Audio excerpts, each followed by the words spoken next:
Tá começando mais um episódio do Money Play, podcast criado para te ajudar a dar um play no seu dinheiro. Comigo, Fabrício Duarte, e hoje eu tô com Paolo de Sora. Bem-vindo, Paolo. Oi, Fabrício, tudo bem? Tudo bem, graças a Deus. Paolo, eu vou deixar você se apresentar, né? Que tem muita coisa que você já fez na carreira, né? E ainda faz, então quero que você apresente para o pessoal que acompanha a gente, o que você já fez, carreira, o que você já trabalhou, empresas. Barba branca e pouco cabelo, né? Eu tô no mercado há mais ou menos uns 22 anos. Comecei ali no meados da década de 90, sou engenheiro civil formado pela Mauá, fiz economia na FEA, pós-graduação em finanças na GV. Comecei no mercado financeiro no Banco Itaú BBA, na verdade, na época. Era BBA na época, depois foi comprado pelo Itaú.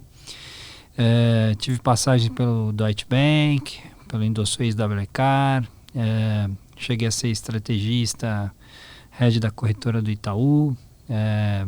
E em 2013 a gente começou a RPS, então tem bastante estrada aí, bastante tropeço, erro, acertos também. A RPS hoje é uma gestora de investimentos, certo? Bom, mas você construiu boa parte da sua carreira em family office, né? Você até comentou a família Safra. E qual que é a grande diferença de atender esse tipo de público? É muito mais fácil, né? Você fazer gestão de uma gestora com milhares de CPFs pulverizados, onde basicamente a pessoa te passou um cheque lá para, toca aí um pedacinho do meu dinheiro, não faz besteira. Porque de fato é uma dinâmica de processo de investimento, de a gestão de risco bastante diferente, né?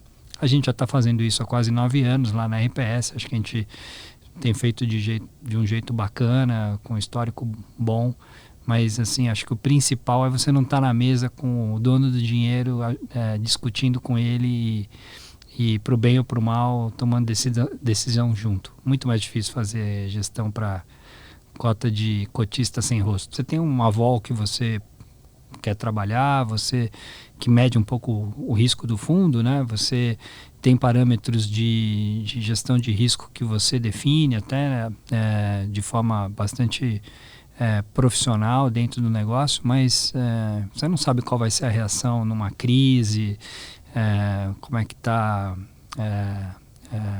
a cabeça de quem está do outro lado, né? Uhum. Então é uma gestão bem diferente. Hoje vocês ainda atendem family office? Então, a RPS foi formada lá em 2013, principalmente para atender grandes famílias, né? A gente começou a RPS, não existia esse mundo digital que hoje existe, de plataformas e toda essa pulverização de passivo que hoje essas plataformas permitem as gestoras a fazer. A gente começou administrando dinheiro de 5 famílias, depois nós fomos para 35 famílias, grandes famílias brasileiras. A gente ficou assim até mais ou menos 2018 com 19. Então foram basicamente 5 anos só com 30, 40 CPFs, CNPJs lá na base da RPS. E mais recentemente a gente começou um trabalho de pulverização, de mostrar a nossa marca, mostrar o nosso trabalho, buscar um investidor mais de varejo, pulverizar o nosso passivo e estamos aí no início desse processo ainda. Vocês começaram agora, você falou pulverizar, vocês colocaram para o varejo, né, alguns produtos.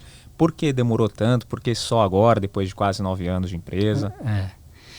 Então, a gente tinha uma cabeça meio errada, né, de que o varejo era um passivo muito volátil, que olhava janelas muito curtas, que não tinha paciência para investir. A gente tinha um pouco de dúvida da educação financeira desse varejo. É muito mais difícil você conquistar grandes famílias, né? Para você ter uma ideia, as principais famílias que investem com a gente fizeram diligências de 2 a 3 anos no nosso trabalho para tomar a decisão de investir. Então, o cara fica lá acompanhando você por muito tempo, participa de comitê de investimento, vê como você vai em momentos bons, vê como você vai em momentos ruins, como é que a sociedade reage a momentos mais difíceis. Aí o cara toma uma decisão de investir. E normalmente fica por um tempo, né? Fica por um tempo mais longo depois de tanta análise, de tanto processo, né? O investidor, obviamente, de varejo é um investidor que está ali, ele meio que seguia pela performance dos últimos 12 meses, seguia às vezes pelo rebate, né, pelo preço, não faz uma análise tão profunda. Então a gente achava que esse era um passivo que poderia contaminar o nosso condomínio. Mas a verdade é que a gente estava errado, e a gente veio estudando esse passivo nos últimos anos, acompanhou como é que esse passivo reagiu em momentos de crise aqui no Brasil, na Dilma, na greve dos caminhoneiros, e mais recentemente acho que foi o motivador para a gente acelerar um pouco agora no varejo, foi a crise do ano passado, a crise do Covid, onde a gente viu uma disciplina bastante razoável do investidor de varejo com fundos, não apertou o botão no pior momento, teve paciência. E a gente acha que, de fato, o investidor está mais maduro no Brasil. É muita educação financeira que hoje existe. São várias instituições, enfim, vários educadores financeiros que hoje existem no mercado, que estão trazendo maturidade para esse investidor mais pulverizado. E quando ele bem trabalhado, bem pulverizado, contando bem a história, evitando concentração em plataforma, em investidores específicos, acho que é um passivo que pode agregar bastante no condomínio. E a ideia é fazer, você falou que tem planos para o varejo, fazer uma migração completa, vocês querem fazer um meio a meio? Não, a nossa ideia é ter um quarto. Então a nossa matriz lá estratégica de passivo é ter mais ou menos um quarto de dinheiro proprietário, um quarto de dinheiro das grandes famílias, um quarto de fundos de pensão e um quarto de varejo. Esse é o nosso objetivo de longo prazo.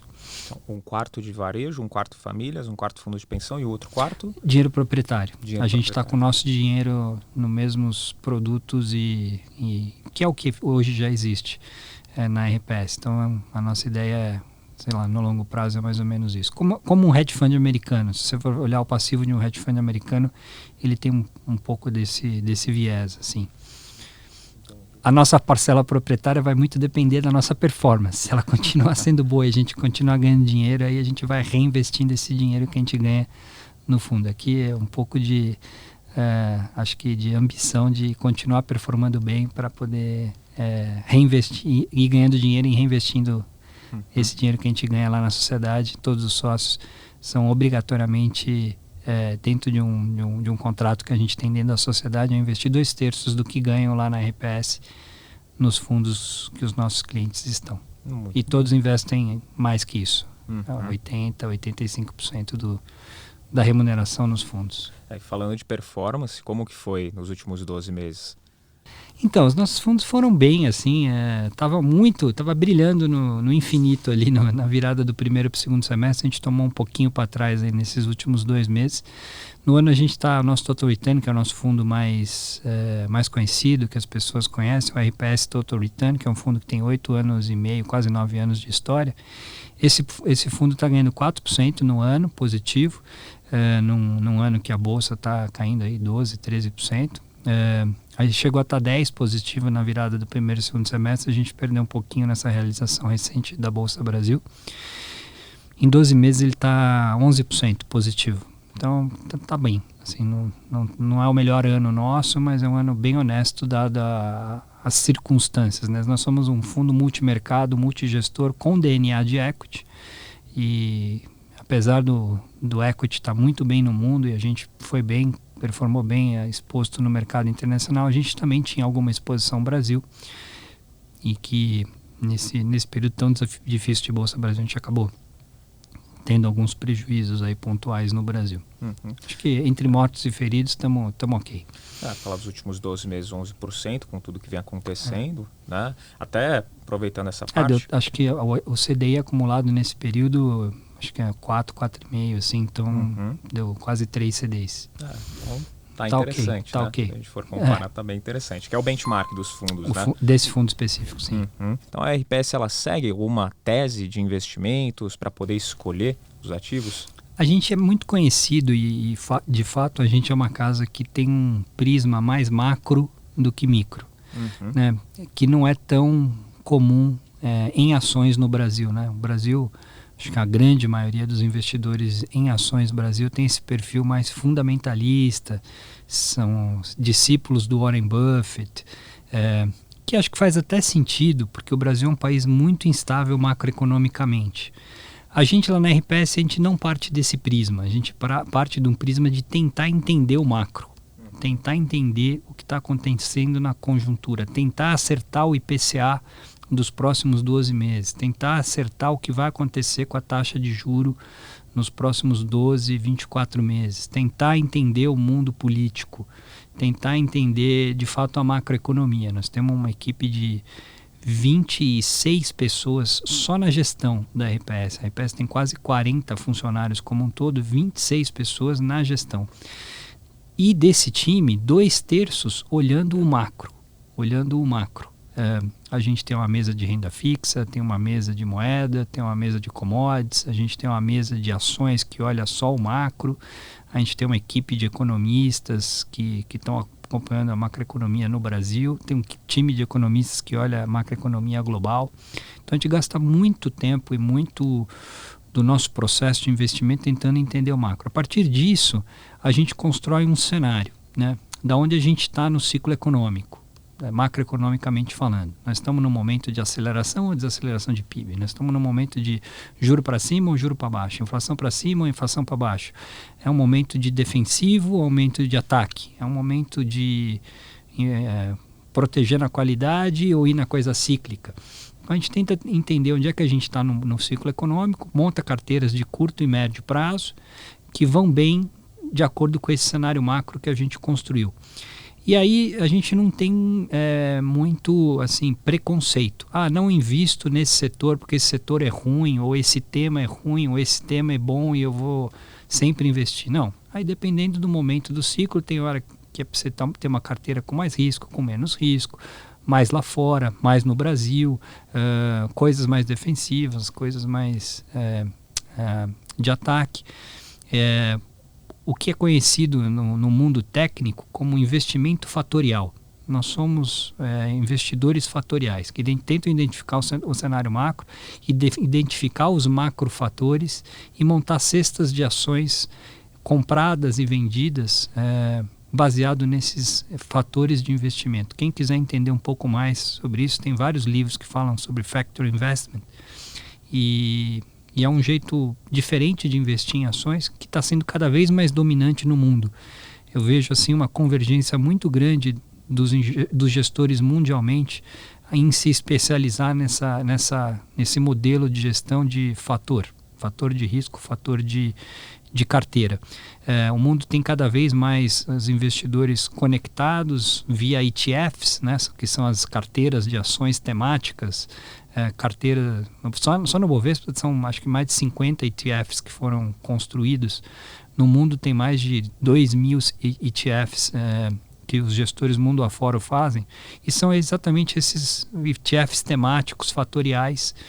E o que a gente faz lá na RPS é tentar montar os nossos próprios ETFs, os nossos próprios cestinhas temáticas, de acordo com uma análise que a gente faz da conjuntura, tanto fora do Brasil quanto no Brasil.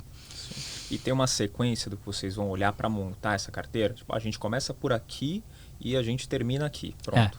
Então a gente sempre parte de fazer uma leitura sobre o cenário macroeconômico. Entender PIB, entender inflação, entender juro, e a partir disso definir em que ponto do ciclo econômico a gente está. E tem uma cartilhazinha, né, de quando você está no ponto do ciclo A, B, C, são 4 quadrantes do ciclo normalmente que os investidores dividem. Quando você está em cada quadrante do ciclo, o que é legal fazer?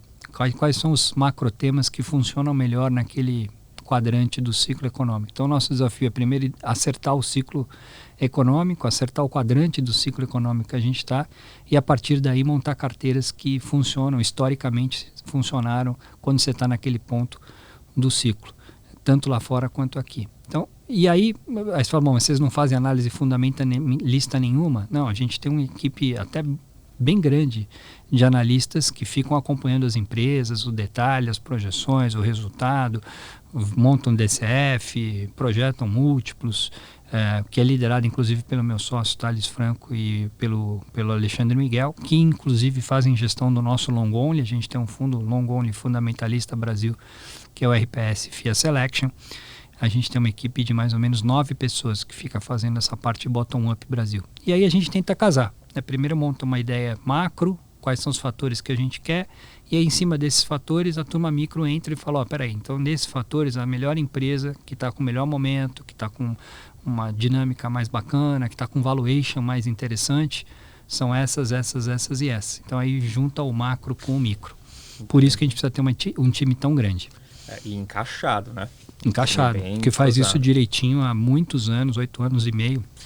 Acho que uma das coisas mais legais da RPS, se eu tivesse que dizer do ponto de vista empresarial, é a baixíssima rotatividade de pessoas. Os mesmos sócios que começaram a RPS há 8 anos e meio, no maior boom market que a gente viveu de ações e, enfim, de novas gestoras, novos agentes autônomos, esse mundo de investimento explodiu nos últimos anos. A gente viu danças da cadeira de toda a natureza, nego saindo de gestoras enormes, montando sua própria, saindo de uma gestora, indo para outra, e a RPS teve 0 turnover de sócios sênior, 0 de sócios sêniores, de analistas sêniores, porque a gente tem de fato uma estrutura de governança que eu acho assim, topo de linha, se eu tivesse que dizer, pelo que eu vejo de... Isso é muito bom. Para a empresa é muito bom, para o resultado também, né? Para quem está investindo. Mas você falou de performance, eu queria saber de você, pessoalmente, tá, Paulo? O maior investimento, o maior acerto que você já teve de investimentos na sua carreira? A gente... eu tive vários assim acertos ao longo do tempo, né? E quase todos eles vão muito nessa linha de acertar o macrotema, de acertar qual que é o melhor setor para estar naquele momento do que o papel especificamente. Então, assim, historicamente eu ganhei muito dinheiro no boom de ciclo de commodities de 2003 a 2007. E ali foi uma cesta, assim, não importava ter a Uzi Minas ou a CSN ou a Vale. Foi um acerto muito grande que eu fiz assim, historicamente. Acho que foi acertar esse ciclo. A gente acertou bem o ciclo de commodities recentemente, de novembro do ano passado, quando teve a eleição do Biden nos Estados Unidos, e a gente viu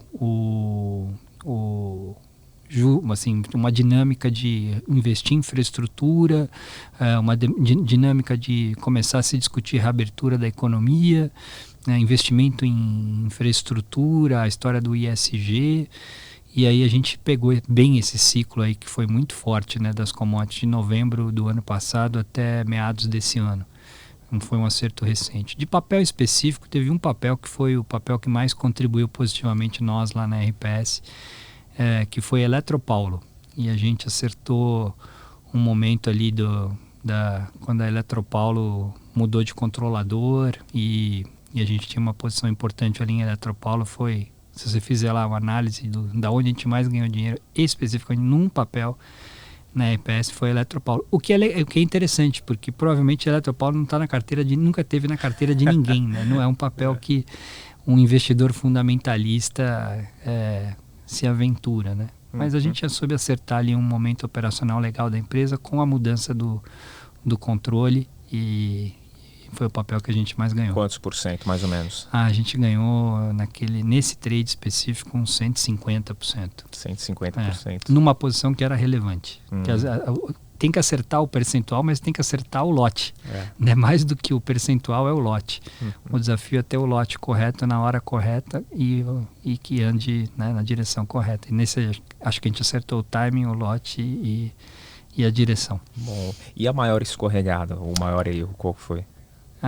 Não falta erro, né? A gente tem um ratio lá na RPS que a gente monitora bastante isso, né? Quanto a gente acerta e quanto a gente erra. Acho que o segredo da fórmula, né? Qual é a fórmula mágica? A fórmula mágica é acertar 60% das vezes, errar 40%. Quando errar, ter a disciplina de limitar o prejuízo. Então, trabalhar com o famoso stop loss, com o famoso, tira o time de campo quando está errando muito, respira e volta. E a gente faz isso muito bem lá na RPS. E quando acertar, deixar o estilingue andar, né? Deixar a corda andar e não ter tanto stop gain quanto stop loss. E um dos prejuízos que a gente teve foi exatamente quando a gente saiu um pouco do nosso DNA e a gente investiu em Gafisa. Qual que foi a história ali? A gente estava muito otimista com o cenário de queda de juro que veio ali no ano de 2015 no Brasil, depois daquele juro alto, 14, 15, final de 15 para 16, quando a Dilma estava saindo e ia entrar o Temer. E a gente viu um baita ciclo positivo para juro, que vai muito bem, que combina com o setor de construção, né, de imobiliárias. E a gente falou, pô, vamos pegar esse movimento que vai ser legal. E aí a gente concentrou na Gafisa, que era a empresa, pelas nossas análises bottom-up, a mais barata daquele momento.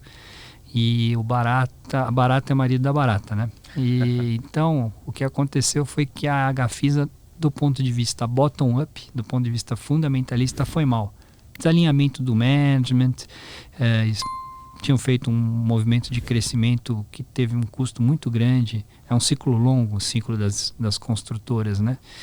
E a gente acertou o tema, as home builders todas bombaram naquele momento e a gente ficou encalacrado na Gafisa, que teve os seus problemas idiosincráticos. Então a gente escolheu mal e a escolha mal ali não foi, realmente foi escolher a mais barata e que tinha um motivo para ser a mais barata. E acho que de lá para cá, qual foi o aprendizado, né? Diversificar o investimento fatorial, que a gente tem feito cada vez mais. Não vamos concentrar em Gafisa o tema de construtoras. Vamos ter um pouco de Gafisa? Podemos até ter.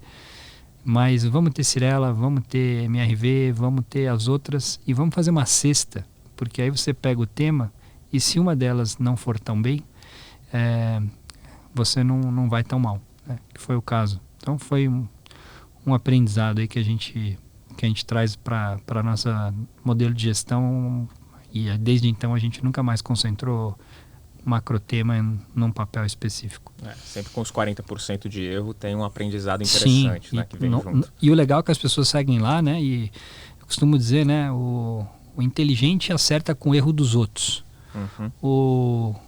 O medíocre acerta os próprios erros. O idiota não acerta nem os próprios erros, né? Então a gente tenta ficar entre o medíocre e o inteligente, meio que ver o acerto dos erros dos outros e tentar corrigir um pouco o nosso, no mínimo corrigir os nossos erros e não repetir os nossos erros para não ser idiota.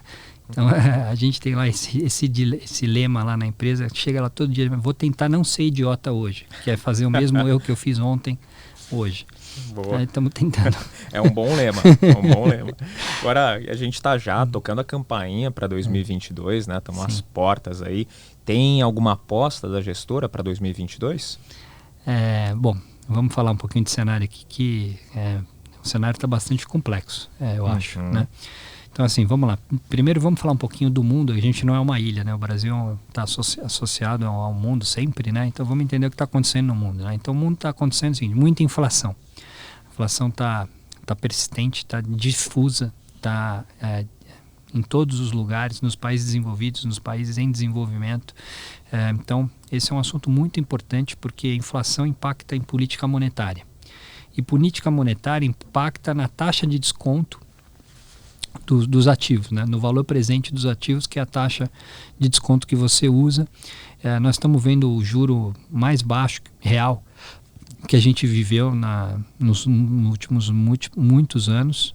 E com essa inflação alta, a gente está preocupado que o juro vai começar a subir mais forte nos países desenvolvidos. Isso tem um impacto violento em ativos de risco no mundo. E então essa é a primeira atenção. Lembrar que assim, nós estamos no melhor que poderíamos estar em termos de juro no mundo, em termos de juro baixo, com um problema de inflação crônico que pode fazer uma mudança de placa tectônica no mundo de juros globalmente. Isso não combina com mercados emergentes. Emergentes estão vivendo um momento difícil por inflação. Estamos vivendo um momento difícil porque a China está desacelerando e a gente tem acompanhado mensalmente, os números da China seguem desacelerando na margem. Já era para o governo chinês ter vindo com algum tipo de estímulo e não está vindo.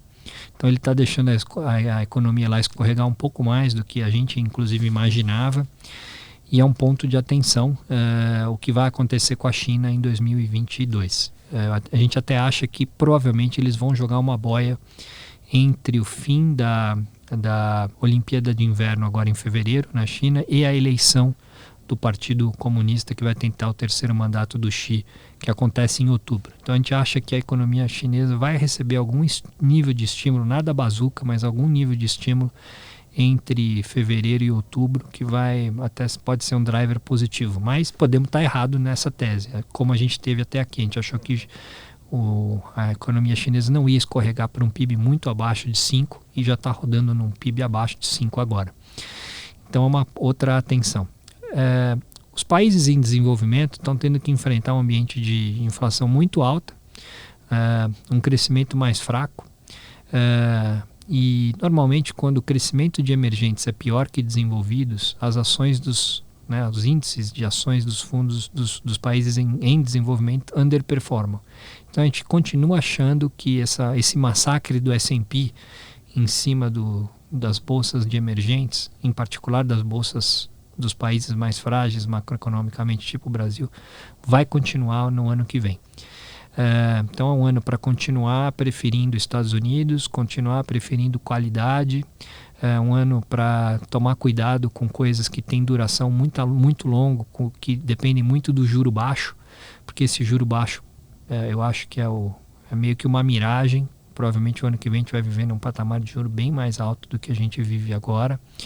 Isso costuma machucar bastante essas empresas que não geram caixa, que crescem muito e que o valor está muito lá na perpetuidade e que dependem de performar de o juro seguir muito baixo.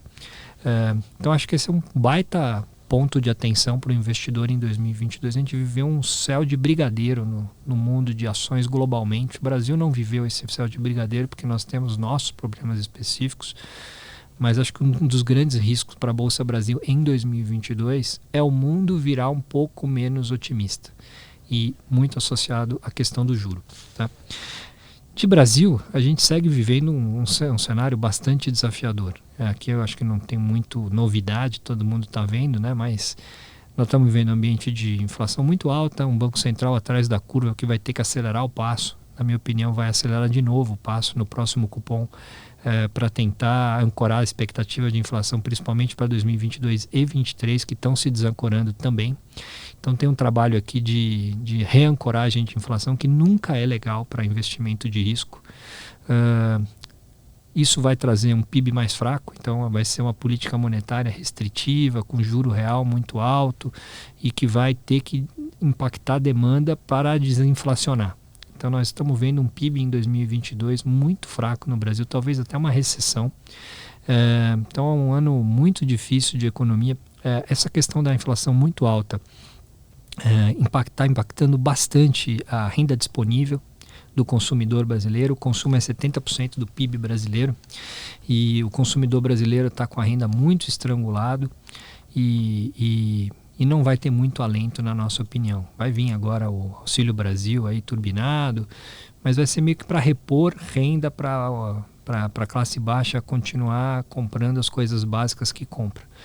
Então a gente está muito preocupado com isso. Obviamente que coisas de ticket mais alto, que você precisa ter confiança para comprar e precisa tomar um crédito para tomar a decisão de comprar, são coisas muito difíceis no Brasil. Tomar crédito com juro, não sei aonde vai parar a Selic, se vai ser 11, se vai ser 12. As curvas estão dizendo que vai ser alguma coisa entre 11 e 12, né? Fica um ambiente muito difícil para você tomar crédito. As famílias brasileiras estão endividadas relativamente, então vão viver aí também um aperto de condições financeiras por despesa com juro que vai subir. Então o ambiente está bem desafiador. A gente segue gostando de commodities. No relativo, a gente acha que as commodities são muito baratas, estão gerando muito caixa, se beneficiam de um real desvalorizado, não dependem tanto de Brasil, dependem mais do resto do mundo. Tem que ter atenção com a China, que é importante para commodities, mas a gente acha que provavelmente a gente está vendo o pior do filme da China nos próximos, esse mês que vem, talvez mais um, e depois talvez esse filme comece a melhorar um pouquinho. Tem vários drivers positivos de médio prazo para commodities, que é o mundo fazendo esse investimento para a transição energética. Então tem muito capex que vai ter que ser feito no mundo para a gente fazer a transição da matriz. Teve a COP26 semana passada, vários relatórios falando quanto o mundo tinha que investir para a gente conseguir chegar numa matriz limpa lá em 2050. E é coisa da ordem de 5 a 7 trilhões de dólares por ano de investimento em infraestrutura. Isso vai demandar muita commodity. A gente tem um ambiente onde a classe C e D no mundo está com mais renda fiscal, né?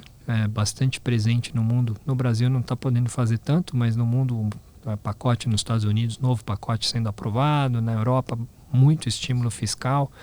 Isso tem um efeito de recomposição de renda para a classe C e D. A classe C e D consome mais e consome mais commodities. Então a gente gosta desse tema de consumo de commodities. E do lado da oferta, né, commodities é sempre uma relação entre demanda e oferta. E do lado da oferta não tem. O mundo das commodities não investiu nos últimos 5 anos. A commodity que a gente consome hoje, que é produzida hoje, foi um investimento que foi feito 5, 6 anos atrás. Demora, né, um ciclo longo para colocar uma planta nova para operar. E a gente acha, então, está diante de um ciclo de preços mais forte e mais duradouro. E quando eu olho o sinal de valuation, né, o sinal de preço das ações desses setores, eu vejo um sinal muito barato. Então, uma das coisas que a gente também gosta de coisas no Brasil que são defensivas, setores que dependem menos de renda, menos de PIB, menos de confiança. Então, por exemplo, supermercado de baixa renda, o atacarejo, né? Esse é um setor que se beneficia, né? As pessoas deixam de ir no marché, deixam de ir lá no Pão de Açúcar, mas vão no açaí. E ele acaba se beneficiando até desse, em inglês é um tema trade down, né? Que quando a pessoa troca lá a cesta das coisas mais caras por coisas mais básicas no supermercado. Então a gente gosta do supermercado, a gente gosta do setor de saúde, que é um setor que está vivendo um movimento secular aí de envelhecimento, o Estado não consegue prover uma saúde de qualidade, estamos vendo um movimento muito forte de consolidação das operadoras de baixa renda verticalizadas. Então é um setor que a gente gosta bastante. A gente gosta do setor de construtoras de baixa renda, a turma do Minha Casa Minha Vida, do Casa Verde e Amarela, né? Que combina com o Bolsonaro, mas se o Lula for eleito no ano que vem, vai bem também, que o Lula foi o pai desse programa. É um programa subsidiado. A gente estudou 2013 e 2014, viu que esse setor foi muito bem na recessão 13 e 14, setor muito resiliente. Então é um outro setor que a gente gosta. Então quase tudo que a gente tem no Brasil tem esse perfil de ser mais defensivo. Ser mais negócios, áreas mais perenes. Isso, né? Que dependem menos de PIB. Agora, com esse cenário pessimista que você comentou, né, ou parcialmente pessimista num geral, abre-se muita oportunidade, né, para entregar performance é um pouquinho mais difícil, mas o que definitivamente, independente do cenário, não vai entrar na carteira de vocês, não entra em momento nenhum? Momento nenhum. Como eu falei, eu não tenho essa coisa de momento nenhum, porque o investidor fatorial tem hora, até a coisa ruim tem hora que é bom. Né? Então, eu acho que isso não existe. Para os próximos 12 meses, assim, pelo cenário macro que a gente está vivendo, a gente dificilmente vai ter coisa que depende desse tripé que eu falei: confiança, crédito e renda. Portanto, a gente não vai ter construtora de alta renda que precisa de crédito fora da caixa para o consumidor consumir. A gente não vai ter coisa que depende de confiança, por exemplo, empresas que vendem coisas de ticket mais alto, eletrodomésticos, eletroeletrônicos. Acho que não é uma hora de ter consumo discricionário, aquela coisa que a pessoa não precisa comprar. Né? Acho que vamos ter aquelas coisas básicas hoje. Dificilmente a gente vai ter esse perfil de coisa na nossa carteira nos próximos 12 meses. E aí a gente vai ver quem foi eleito no Brasil, como é que é o novo cenário político, fiscal, e aí é um outro jogo. Então, vai ser o cenário 2023 que a gente vai ter que ir construindo ao longo de 22. Entendi. E você teve uma frase que você falou uma vez, que é: não dá para ser o Warren Buffett no Brasil. Né? Por quê? Eu acho que é porque, exatamente assim, eu acompanho o trabalho do Warren Buffett há 2 décadas, né? Li todos os livros dele, acompanho as reuniões do Berkshire Hathaway. E acho que tem uma diferença muito grande entre essa história do investimento composto nos Estados Unidos, né, onde ele investiu a maior parte do dinheiro dele, e o investimento composto no Brasil. Vou dar um exemplo cabal. Um dos maiores acionistas da Stone, uma ação que caiu 70% nos últimos 12 meses, um dos maiores investidores dessa empresa, se você procurar lá, é exatamente o Berkshire Hathaway. E ele, provavelmente, quando ele olhou a Stone lá atrás, ele viu uma empresa com baita management, ele viu uma empresa disruptora, ele viu uma empresa que estava fazendo um trabalho legal, só que ele não olhou o macro. Provavelmente ele não olhou o macro do lugar onde ela estava. E a gente está vendo uma disrupção absurda acontecendo por meio de pagamentos. Ela tentou entrar no negócio de crédito. Crédito no Brasil é um negócio muito macro. Teve um revés bastante forte na primeira tentativa dela nesse negócio de crédito. E é isso, assim, no Brasil o cenário macro é muito volátil. A gente não consegue projetar os próximos 12 meses, quanto mais o longo prazo. E aí ficar atrás dessa história do investimento composto numa região onde o PIB importa sim, a gente não sabe qual é, o juro importa sim, a gente não sabe qual é, a inflação importa sim, a gente não sabe qual é, e você falar em 10 anos para frente, 15 anos para frente, eu acho muito difícil. Funciona nos Estados Unidos. O PIB lá é entre 2% e 3% por 50 anos, o juro é entre 2% e 0% por 20 anos, a inflação é entre 1% e 1,5% a 3% por 30 anos, e aí vale só o micro. Aí enfim, o cenário está sempre estável, né, condições de temperatura e pressão super normais, e aí vale a execução, bottom-up das empresas, e aí eu acho que fica muito mais fácil de fazer. Não significa que não tem caras que fazem muito bem. Aliás, no Brasil existem casas maravilhosas, investidores fundamentalistas que têm histórico de longuíssimo prazo excepcionais. Esses caras têm que tirar o chapéu. Porque de fato fazer isso com consistência no Brasil ao longo de muitos anos é realmente para muito poucos. Pois é, você deu a previsão para o ano que vem, que tá aí, né? Tá aí na trave já, mas mesmo assim é uma previsão que não dá para cravar nada. É muita incerteza que a gente tem aqui. Uhum. E até para o pessoal que acompanha a gente, que é o investidor, o PF mesmo, né? O do varejo. O que ele tem que se atentar para 2022, esse investidor? O que você acha que é interessante ele prestar atenção? Bom, eu acho que assim, primeiro assim, o cenário básico é desafiador. Então é mais defender do que atacar. Aproveitar a renda fixa. Estou até jogando contra aqui o meu próprio fundo, mas o nosso fundo foi bem mesmo em ambientes de juro alto, né? 2013, 14, 15, o Total Return, que é o nosso fundo mais conhecido, ele subiu 25%, enquanto a bolsa caiu ele subiu 50%, enquanto a bolsa caiu 25%, e o CDI acumulado foi da ordem de 30%. Então a gente deu 160%, 170% do CDI, com CDI a 12, 13%, com uma bolsa que caiu 25% acumulada em 3 anos. Então nós estamos acostumados a fazer isso, acho que vamos fazer de novo e vamos fazer direitinho. Dito isso, é hora de ter renda fixa. Tem que ter uma parcela, com certeza, em renda fixa. Acho que tem vários produtos aí incentivados, pagando juro de 12%, 13% ao ano. Acho que é hora de voltar a aproveitar o maratonista queniano, o CDI, que não decepciona nunca, né? Então tem que ter uma parte. Mas não pode sair totalmente fora do jogo, porque o jogo muda. Então você tem que ter um gestor que tem essa disciplina, que não vai tirar o olho da bola, que se as coisas forem mal vai conseguir proteger o seu patrimônio. Então, de novo, o nosso fundo no ano está subindo 4%, com a bolsa caindo 12%.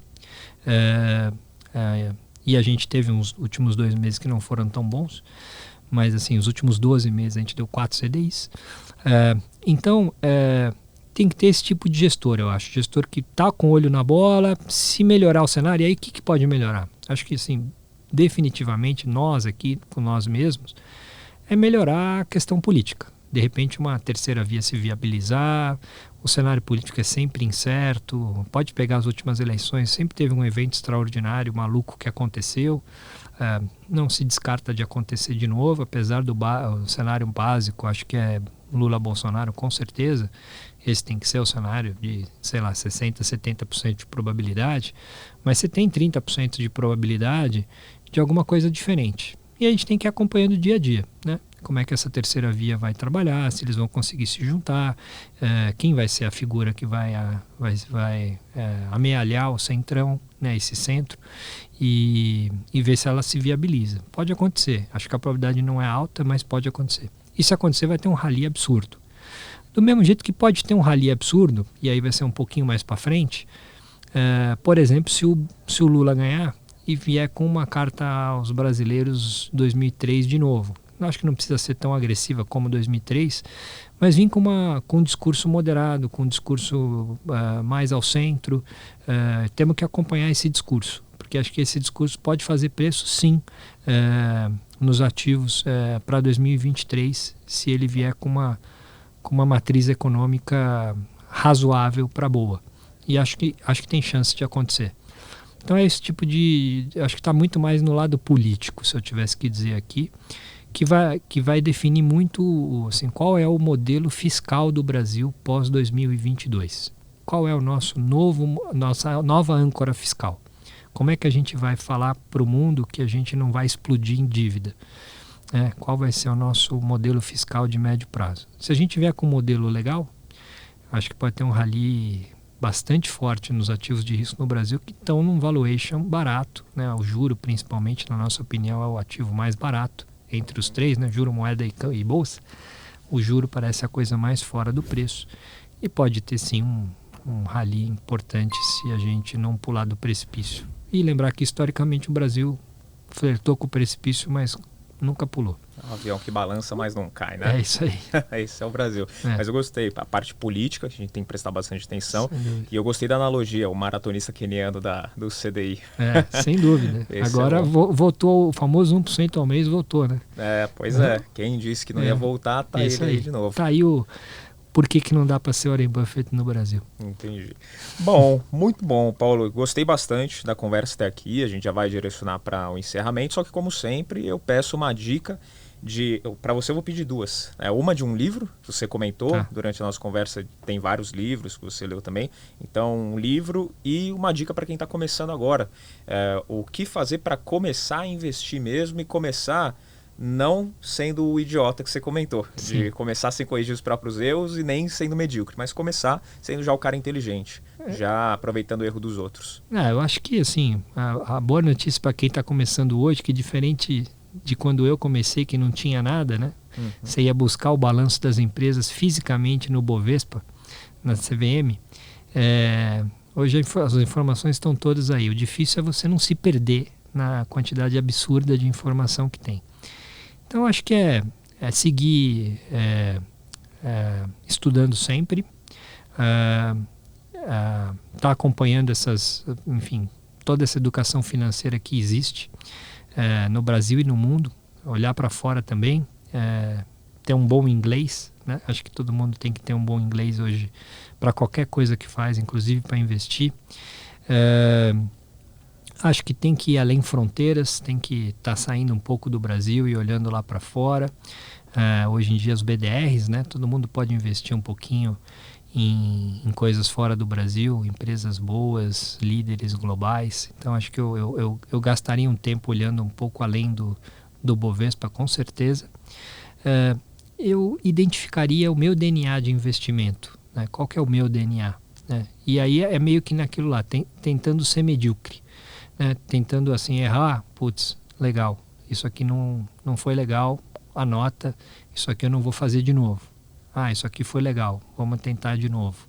E meio que identificando o seu perfil, né? Qual é o seu perfil? Um perfil agressivo, um perfil que gosta de girar, um perfil que gosta mais de análise e carregar ideias, e identificando o seu estilo de investidor. Não tem certo ou errado, tem cada um no seu estilo. E se for fiel ao seu estilo e estudar o seu estilo e e aprofundar, vai ter sucesso. Vai ter sucesso. Evitar a alavancagem no Brasil, acho que essa é uma baita dica. Tem hora, talvez, que tem que ter um pouco de alavancagem, acho que sim. Mas, assim, não em momentos muito desafiadores, tipo esse que a gente está vivendo agora. Tem hora para você ser um pouco mais agressivo. Ter stop loss, aquilo que eu falei, né? Ter disciplina de limitar prejuízo quando está muito errado. Evitar a todo momento tentar fazer preço médio. Eu sou muito contra fazer preço médio no Brasil, porque as coisas dão errado mesmo aqui, né?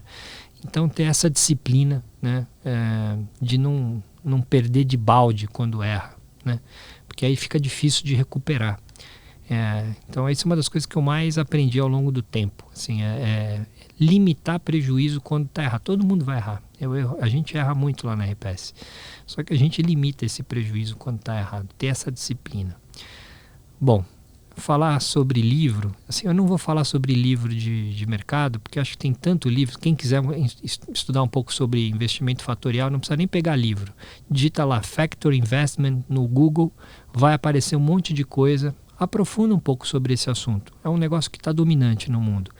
E aí não precisa nem livro. Olha na internet mesmo, tem 200 papers sobre esse assunto. Aí você pega um que, de repente, em português ou em inglês, que você acha que é mais legal. Eu com certeza estaria estudando um pouco sobre o investimento fatorial. Sobre livro, assim, um livro que eu li recentemente, eu li a biografia do Eric Clapton, que eu gostei bastante. Eu gosto de rock and roll e quando eu estou fora do mercado, assim, eu já leio tanta coisa sobre economia, sobre finanças, sobre empresas ao longo da semana. Quando eu estou na hora livre, eu procuro ler coisas diferentes. E que mais? Acho que é isso, né? Sim, já deu a dica do que procurar, né? Talvez não um livro, mas isso.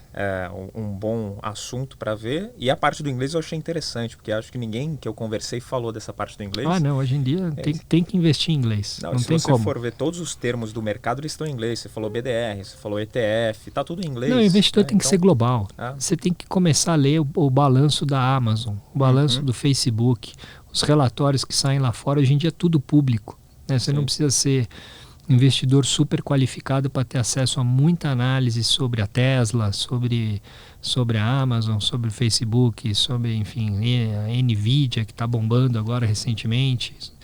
Eu acho que não tem como. As maiores empresas estão lá, né? E vão ser as ganhadoras de longo prazo. A gente vai ter um ou outro ganhador aqui no Brasil, vai ter, mas é sofrido. Pois é sofrido. Bom, Paulo, muito obrigado pela presença. Bastante coisa que deu para explorar aqui. Eu queria só finalizar com as redes sociais suas, da RPS, como que a gente acha? Então, a gente está numa dinâmica de tentar se comunicar mais com o investidor de varejo, né? Então, sigam a gente no LinkedIn, a gente tem lá RPS Capital, no Facebook, a gente tem o Spotify, que a gente tem podcasts lá, então RPS Capital no Spotify. Tem o nosso site, rpscapital.com.br. Vejam as nossas lâminas. Acho que a melhor coisa para ver numa asset, ao fim e ao cabo, é estudar a lâmina do fundo, né? Então, estudem a nossa lâmina, veja lá a performance por ano, quando a bolsa caiu, quando a bolsa subiu, quanto a gente ganhou do CDI, quanto a gente ganhou do Bovespa, que risco a gente correu. A gente tem feito bastante material também de podcasts, relatórios. Então sigam a gente na rede social, tem bastante conteúdo para gente, para quem está querendo aprender. Ótimo. Muito obrigado mais uma vez, Paulo. Eu que agradeço, Fabrício. Obrigado. E você que acompanhou a gente aqui, eu falei com mais um especialista, mais um gestor de investimentos. Então, espero que você tenha curtido o papo, tenha aprendido bastante. E se você não viu os outros vídeos, vai lá que a gente já falou com bastante gente sobre cripto, a gente já falou sobre fundos de investimento, a gente já falou sobre renda fixa, a gente já falou sobre organização, várias coisas. Então, vai lá no canal, se inscreve, curte esse vídeo também e comenta aqui embaixo sugestão de próximo convidado, sugestão de tema. A gente está aqui para trazer muito conteúdo para você dar um play no seu dinheiro. Fechado? Não esquece de seguir a gente no Instagram, @MoneyPlay_podcast, o meu pessoal, @o Fabrício Duarte, e eu te espero no próximo Money Play. Tchau!